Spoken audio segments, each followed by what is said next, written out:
សូមស្វាគមន៍មកកាន់ផ្ទះវីឡាទុលប្រណិតជាមួយនឹងទំហំដីធំទូលាយ11ម៉ែត្រគុណ20ម៉ែត្រនិងទំហំសាច់ផ្ទះ7.5ម៉ែត្រគុណ11ម៉ែត្រផ្ទះនេះត្រូវបានរចនាឡើងដើម្បីផ្ដល់នូវភាពសុខស្រួលនិងរចនាបថទាន់សម័យសម្រាប់គ្រួសារអ្នកសូមក្រឡេកមើលខាងក្នុងផ្ទះនេះមានបន្ទប់គេងចំនួន4និងបន្ទប់ទឹកទំនើបចំនួន4ដែលផ្ដល់នូវភាពងាយស្រួលសម្រាប់គ្រួសារធំឬភ្ញៀវដែលមកលេងបន្ទប់នីមួយៗត្រូវបានរចនាយ៉ាងប្រុងប្រយ័ត្នដើម្បីផ្ដល់នូវភាពកក់ក្ដៅនិងឯកជនភាព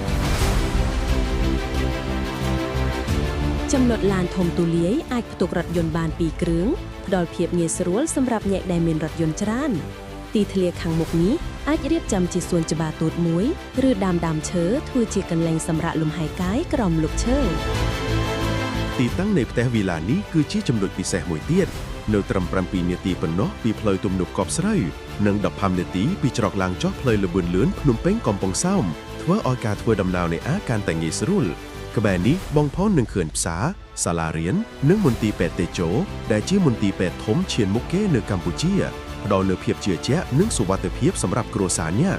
នេះគឺជាផ្ទះដែលមិនត្រឹមតែផ្ដល់នូវភាពស្រស់ស្អាតនិងផាសុកភាពប៉ុណ្ណោះទេប៉ុន្តែថែមទាំងជាកន្លែងដែលអ្នកនិងគ្រួសារអាចបង្កើតក្ដីសុខនិងអនុស្សាវរីយ៍ដ៏មានតម្លៃនៅវីឡាមួយនេះបានសូមតាក់ទងមកឥឡូវនេះដើម្បីទស្សនាផ្ទះវីឡាដ៏អស្ចារ្យនេះនិងធ្វើឲ្យវាក្លាយជាផ្ទះរបស់អ្នកទំនាក់ទំនងការិយាល័យផ្នែកលក់បរិយាផ្ទាល់015 600 800 060 600 800